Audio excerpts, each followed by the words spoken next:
How's it going? This is Ricardo, and in this video I'll show you how to remove the optical drive from a Dell Latitude E5540. If you're looking for parts for this laptop, go to our website and use this coupon for a 5% off discount.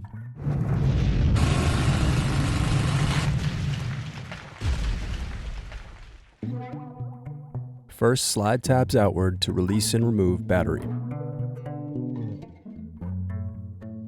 Now unscrew and remove base cover.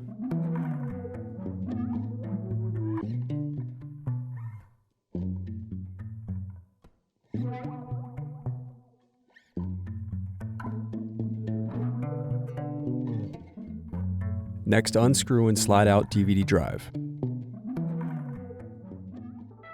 Thanks for watching.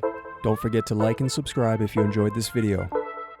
And if you need more, check out this playlist to watch other tutorials for your laptop.